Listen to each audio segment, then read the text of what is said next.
Beleza, galera? Vamos lá. Parte 2 agora, tá? Sistema de arquivos. E aqui a gente termina nosso assunto. O card da parte 1 vai estar passando aqui em cima. Assista essa parte 1, beleza? O que a gente vai ver nessa aula aqui? O que a gente vai ver na parte 2? Vai ver a definição de diretórios, tá? Arquivo é uma coisa, diretórios é outra. Apesar de diretório ser um arquivo com uma flagzinha especial dentro do meu sistema operacional. Como eu gerencio o espaço livre agora, né? Uma das tarefas do meu sistema de arquivos é eu chegar aqui, por exemplo, ó, no meu Windows, botão direito aqui, propriedades, ó, espaço livre que eu tenho no meu disco aqui. Ó. Como é que eu sei que eu tenho esse espaço livre aqui? Quem tá me dizendo isso? Tá? Como é que isso está funcionando? Como é que eu sei esses bytes que eu tenho livre aqui? Como é que eu sei esses bytes que eu tenho usado? Tá? Então, uma das funções do sistema de arquivos é gerenciar isso aqui, gerenciar esse espaço livre. Tá? Eu tenho que gerenciar também a alocação do espaço em disco. Então, como eu vou alocar meu arquivo dentro do disco? Eu tenho um arquivo de 10 megas agora para gravar. O sistema operacional criou um arquivo de 10 megas. Como que eu vou criar esse arquivo, velho? Como que... Quem vai saber quem tem espaço livre e quem não tem? Tá? Eu tenho alguns mecanismos de alocação que a gente vai estudar. Proteção de acesso, senha de acesso, grupo de usuário, lista de controle de usuário, implementação de cache. A gente vai fazer um breve comentário se a aula não estiver se alongando muito. Mas aqui a gente vê muito disso em uma disciplina chamada gerência de serviços para a internet. Tá? A gente vê como esses esquemas de proteção de arquivos, grupo de usuários, controle de acesso, senha de acesso. A gente vai ver isso um pouco mais para frente. Se der tempo, a gente ainda chama aqui esse pedaço, mas eu acredito que não dê. Pela minha experiência nesse assunto aqui, eu acredito que não dê. Senão ela vai ficar com 1 hora e pouco e eu sei que isso é bem cansativo para vocês. Tá? O que é o diretório? O diretório ele é conhecido como se fosse um super arquivo, tá? E é onde o sistema operacional lê esse aqui, sistema de arquivos também, organiza logicamente os arquivos. Tá? Então, quais informações sobre os arquivos são guardadas em diretório? No diretório eu sei aonde está fisicamente meu arquivo, o nome do arquivo, a organização, permissões e outros atributos. Tá? Lembra aqueles atributos que a gente viu no final da aula 1? Vai estar um cardzinho aqui, eu acho que já vou ter até... Eu vou botar aqui em cima agora o card com o link da aula 1. Tá? E esses outros atributos, eles ficam associados ao diretório. Tá? Então, quais são as estruturas para se implementar diretório? Já que eu tenho o diretório local onde se coloca vários arquivos, essas estruturas foram criadas e foram evoluindo com o tempo. Tá? Então, eu tenho o Single Level Directory, que é apenas um único diretório, seria um diretório raiz, e todos os arquivos estariam abaixo desse diretório. Tá? Eu tenho o User File Directory, que cada usuário do meu sistema operacional possui seu próprio diretório. Então eu tenho o raiz aqui que pode ter os arquivos, mas eu tenho aqui um diretório para esse usuário, e tenho um diretório para esse usuário, e tenho um diretório para esse usuário. Tá? E eu tenho o Master File Directory, que é um nível de diretório adicional que serve para auxiliar no controle de diretórios individuais dos usuários. É indexado, lembra dos conceitos de indexação?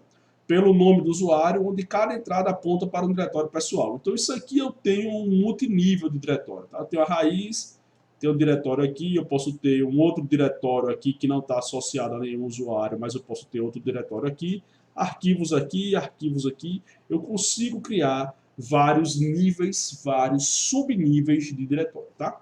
Single level, um único nível. User File Directory, eu tenho um nível para os usuários, e o Master File Directory eu tenho multiníveis, onde eu posso colocar usuário, por exemplo, aqui, e dentro desses diretórios aqui eu posso ter um de um outro usuário aqui, e dentro desse cara aqui eu posso ter um outro diretório de outro usuário aqui. Tá? Eu crio um multinível, seria algo parecido com isso aqui, ó. Por exemplo.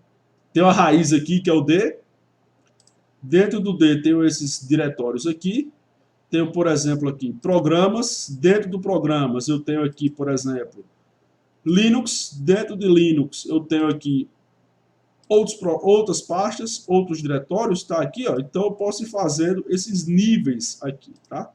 Então esse seria o esquema do MFD, tá?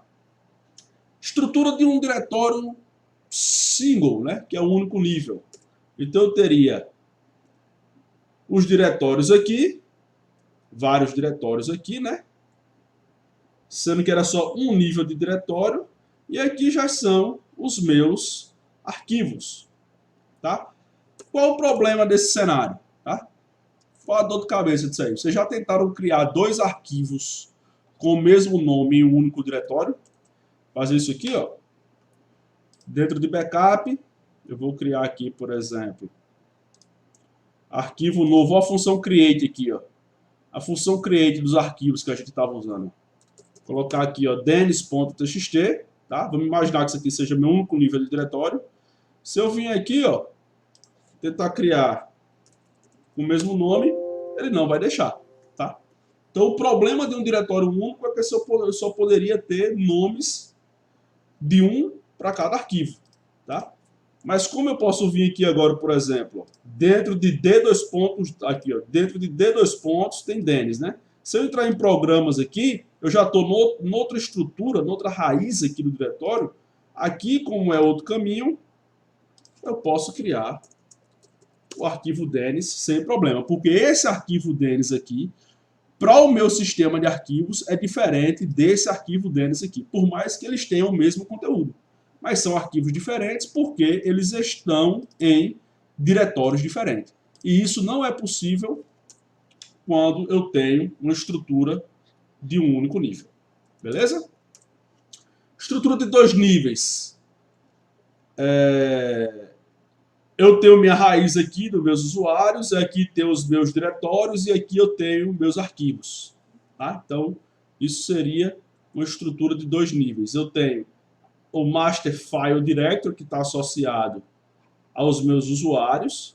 Tá? Dentro dos meus usuários, eu tenho os User File Directory, que são arquivos, diretórios associados aos usuários. E dentro desses diretórios é que eu consigo ter os meus arquivos, tá? Então eu posso ter arquivos iguais em diretórios diferentes, tá? Então quando um arquivo é referenciado, um caminho, um path é utilizado. Por exemplo, o usuário Denis quer acessar o arquivo botafogo.txt. Isso era do tempo que eu gostava do Botafogo, hoje eu não gosto mais não. Tal arquivo é referenciado pelo sistema operacional como C2 pontos, que é a minha raiz, tá? Meu diretório de nível 1, que seria esse MFD aqui, ó.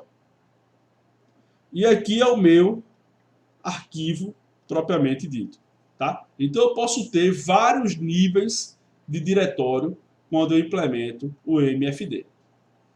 Beleza, galera? Conseguiram sacar a diferença aí, né? Vamos lá. Múltiplos níveis, que é o esquema de estrutura, né? É adotado pela maioria Tree Structured Diretórios. É diretório de árvore estruturada, tá? Então, se eu vier aqui, por exemplo, ó, vou botar aqui no CMD, colon F0. Se eu botar aqui, por exemplo, dentro do meu arquivo Denis aqui, ó, dentro da minha área de trabalho aqui, tá?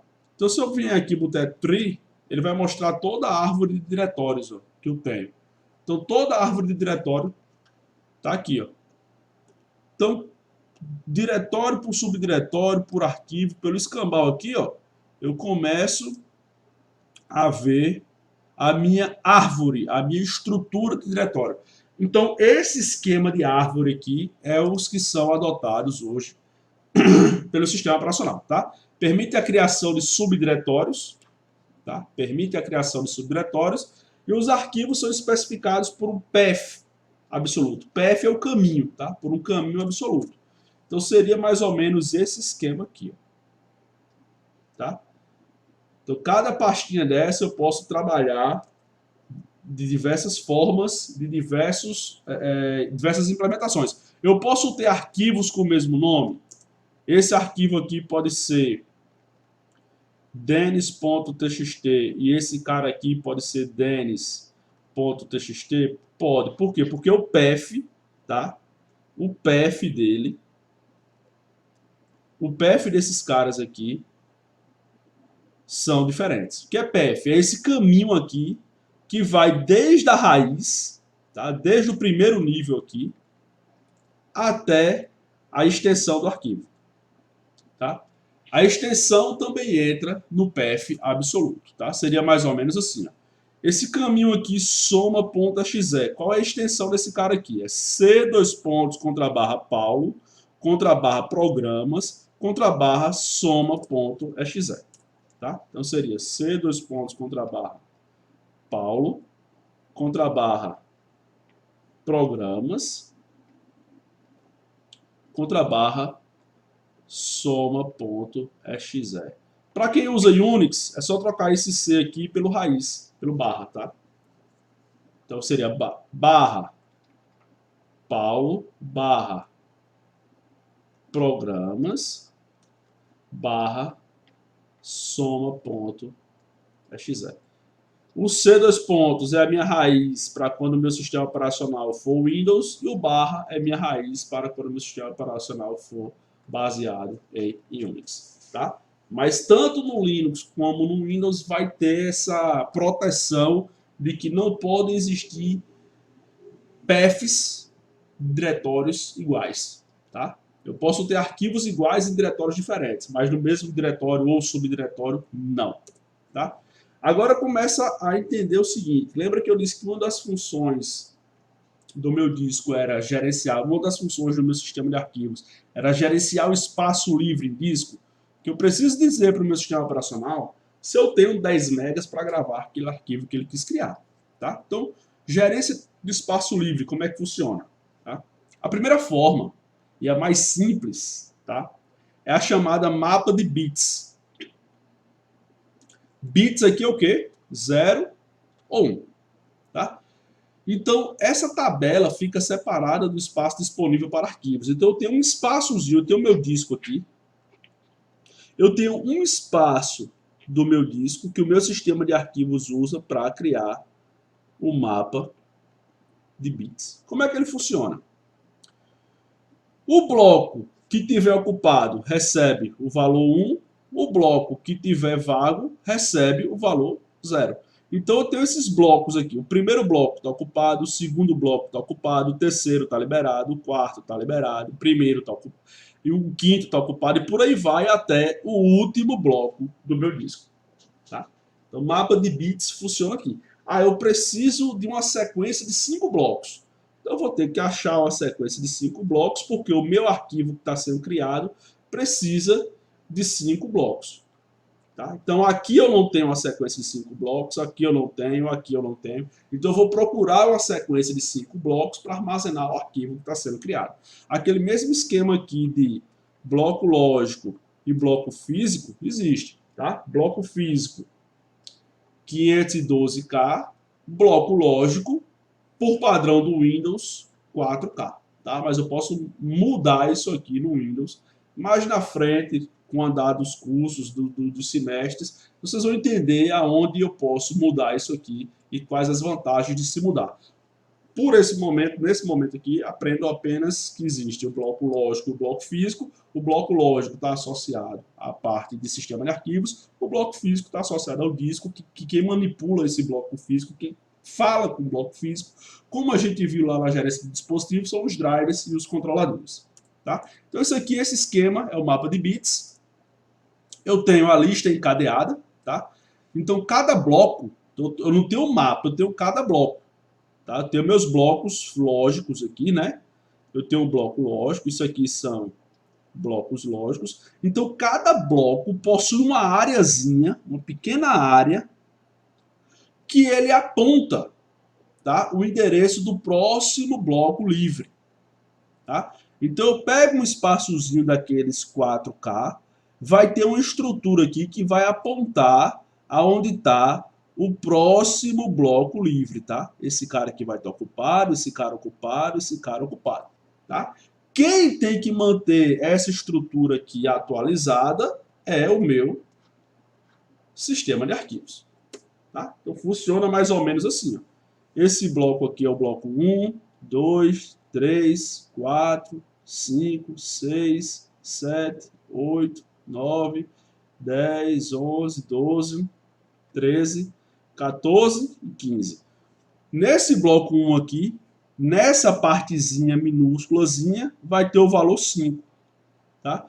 No bloco 5, nessa partezinha minúsculazinha aqui, vai ter o valor 6. No bloco 6, vai ter o valor 7. No bloco 7, vai ter o valor 12. No bloco 12, vai ter o valor 15. Na medida que esses blocos forem sendo ocupados, vai ter um refresh dessas informações minúsculas aqui, e esses índices serão atualizados, beleza?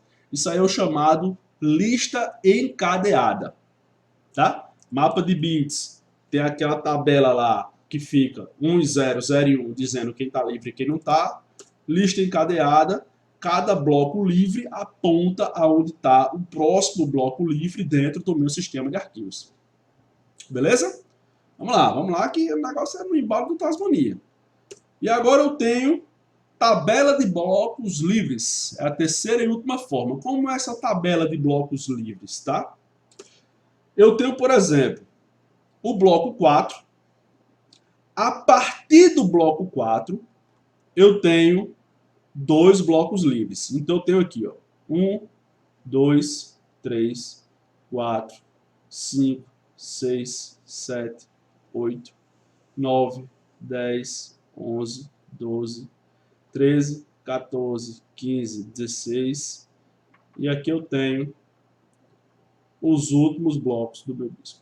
Tá? Então vamos imaginar que isso obedece a uma sequência. 1, 2, 3, 4. Tá? E vai até aqui, por exemplo. Então eu tenho. O que essa tabela está dizendo? Que a partir do bloco 4, eu tenho 2 blocos livres. Então eu tenho 1, 2, 3, o 4 está livre e o 5 está livre. Tá? Então eu tenho aqui, ó, 1, 2, 3, 4, 5, 6, 7, 8, 9, 10, 11, 12, 13, 14, 15, 16. Ele está dizendo que a partir do bloco 10, então quem está livre aqui no 4? Segundo essa tabela, está livre o 4 e o 5. A partir do bloco 10, eu tenho um bloco livre. Então eu tenho o bloco 10. Se eu dissesse que a partir do bloco 12, eu tenho 4 blocos livres. Então eu tenho 12, 13, 14 e 15. Isso aqui seriam meus blocos livres se minha tabela tivesse que a partir do bloco 12 eu tinha 4 blocos livres. Ele se inclui, tá? Porque é a partir dele, e a partir dele eu conto 1, 2, 3, 4. Tá? Então 1 é o 12, 2 é o 13, 3 é o 14 e 15 é o 4. Tá? Então, essa tabela de blocos livres funciona desse jeito. Beleza? Então, essa tabela de blocos livres funciona desse jeito. Beleza? E aí eu quero... Aqui eu estou gerenciando espaço livre, tá? Estou gerenciando o que não está sendo utilizado. Mas eu preciso gerenciar agora uma outra função no sistema de arquivos, é gerenciar o espaço alocado. É gerenciar quem está armazenado no meu disco. É gerenciar onde o denis.txt está guardado. É gerenciar onde aquele episódio Dragon Ball Z, que você está assistindo, que eu sei que você está assistindo, ao invés de assistir minha aula. Aonde esse episódio está gravado? O que seria de você se o sistema de arquivos não soubesse aonde o episódio final de Goku versus Majin Buu, ele não soubesse te informar onde estava isso? Eu não sei nem se está nessa temporada, mas de Dragon Ball Z. Eu assisti, eu acho que só até aí. Então vamos lá. Eu tenho um esquemazinho chamado de alocação contínua. Veja, galera, eu não estou mexendo mais com espaço livre, não. Tá? Estou mexendo com espaço alocado. Beleza? Alocação contínua consiste em armazenar arquivos em blocos sequencialmente dispostos no disco. Tá? Então eu tenho aqui, ó, eu tenho aqueles mesmos esquemas de memória. Eu vou alocar aonde sobra menos espaço, eu vou alocar aonde ele encaixa primeiro, eu vou alocar aonde sobra mais espaço. Tá? Então, a gerência de espaço alocado é o seguinte: bloco 4, 3 arquivos ocupados, 3 blocos ocupados a partir do bloco 4. Então, o espaço alocado, ele sabe que esse cara está ocupado, que esse cara está ocupado e que esse cara está ocupado. Tá? Então, na forma de alocar, também vai existir isso aqui. Eu vou alocar agora aonde tem menos arquivo, onde vai sobrar menos espaço. Então, bloco 10 tem extensão de 1, então tem um cara aqui, e bloco 13, extensão de 2, então tem esses caras aqui. Chegou um arquivo agora que vai ocupar 2 blocos. Tá? Aquele arquivozinho da gente lá de 8K. A gente está imaginando que cada bloco desse aqui tem 4K. Tá? Então eu vou precisar de 2 blocos. Eu vou botar aqui e vai sobrar esses 2. Eu vou botar aqui e vai sobrar só esse. Ou eu vou botar no 11 e no 12 e não vai sobrar ninguém a partir deles. Quem vai decidir isso é a técnica de implementação, que é igualzinho àquilo que a gente viu no gerência de memória. Beleza? Então essa é a alocação contínua. Consiste em armazenar arquivos em blocos sequencialmente dispostos no disco. Então eu tenho que botar o máximo de bloco um atrás do outro, tá? Para o meu arquivo ser lido de forma mais rápida. E se eu tiver, por exemplo, aqui nesse meu cenário aqui, nesse disco aqui, do jeito que ele está, eu preciso de um arquivo, preciso de uma sequência de 5 blocos livres. 5 blocos. Eu tenho 5 blocos livres aqui, sequencialmente? Não tenho. O que acontecia com minha memória, velho? Lembra a dinâmica? Quando eu não tinha blocos de memória livre o suficiente, o que acontecia? Eu tinha que organizar todo mundo lá em cima para sobrar o maior espaço contínuo livre. Brother, mesma coisa aqui, ó. Lembra do problema de fragmentação visto em memória? Quero eu não ter espaços livres contínuos. Eu vou pegar todos os caras ocupados, jogar aqui para cima, para que se apareça o maior número contínuo. Tá? É deixar o maior número possível de blocos livres consecutivos. E aqui, nesses blocos aqui, ó, nesses blocos aqui, o arquivo de 5 KB era perfeitamente alocado, porque aqui eu tenho 7 blocos livres. Beleza? Então, a mesma soluçãozinha que deram para a gerência de memória, esses caras também deram para cá. Tá? Aqui eu tenho alocação encadeada. Tá? Então, um arquivo pode ser organizado em um conjunto de blocos ligados logicamente. Então, cada bloco aponta o bloco seguinte que contém os dados. Então, eu tenho o bloco 6. Dentro do bloco 6, eu tenho uma áreazinha que aponta a próxima sequência de 0. Está aqui no bloco 1. O bloco 1 aponta que está aqui no bloco 2. O bloco 5 aponta que está aqui no bloco 12. O bloco 12 aponta que a próxima sequência do arquivo vai estar aqui no 14 e o 14 aponta que vai estar aqui no 8. Tá? Então, algumas características. Desperdiça espaço do bloco para ter isso aí. Tá? E eu tenho, né, que caminhar por cada bloco até achar. Tenho que... Vou ajeitar logo esses slides aqui para mandar para vocês. Tenho que caminhar por cada bloco. Tá? Porque esse cara diz assim, ó. O 6 está no 1. Tu é 1? Não. Tu é 1? Não. Tu é 1? Não. Tu é 1? Não. Tu é 1? Não. Tu é 1? Não. Por aí vai. Chegou no final do disco, voltou. Tu é 1? Não. Tu é 1? Sou. Beleza. Aqui. Onde é que está o próximo? Pedaço. Está no 2. Tu é o 2? Sou. Beleza. Onde é que está o próximo pedaço? Está no 12. Tu é o 12? Não. Tu é o 12? Não. Tu é o 12? Não. Até chegar no 12 e por aí vai. Tá? Então eu tenho que caminhar cada bloco até achar o bloco referenciado.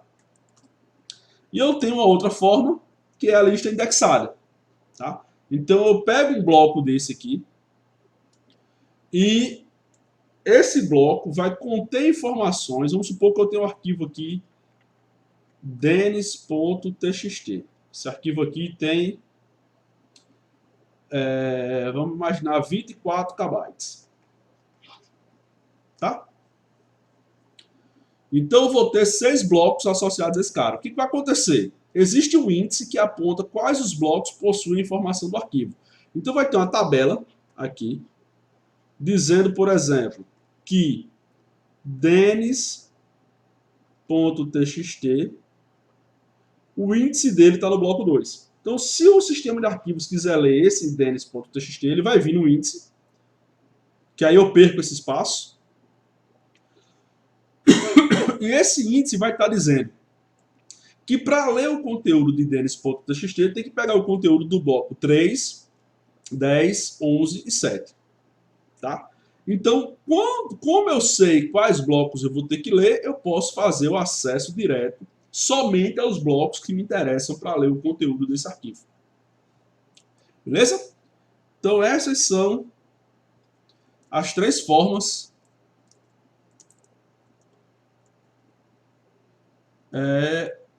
aqui, peraí, é porque tá aqui, ó.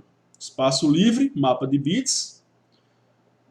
Lista encadeada é para espaço livre ainda. Tabela de blocos livres aqui, ó, alocado. Primeiro, contínua, né? Que ele vai estar o espaço alocado. Eu sei que eu tenho, a partir do 4, 3 blocos livres. Tá? Gera o problema de fragmentação, que é resolvível desfragmentando, jogando o conteúdo ocupado para cima. Tá? Eu tenho aqui a alocação encadeada, onde cada bloco aponta o próximo bloco que tem os dados do arquivo. E eu tenho o index, que é a alocação indexada, que existe um bloco que vai indexar quais blocos estão o conteúdo desses arquivos. Tá? Então aqui a gente termina. Tá? Aqui a gente termina a parte de gerência de memória. Essa é a parte 2. Tá? Vou postar esses vídeos, estudem. E qualquer dúvida, falem comigo no Zap Zap. Beleza, galera? Abraços e até a próxima.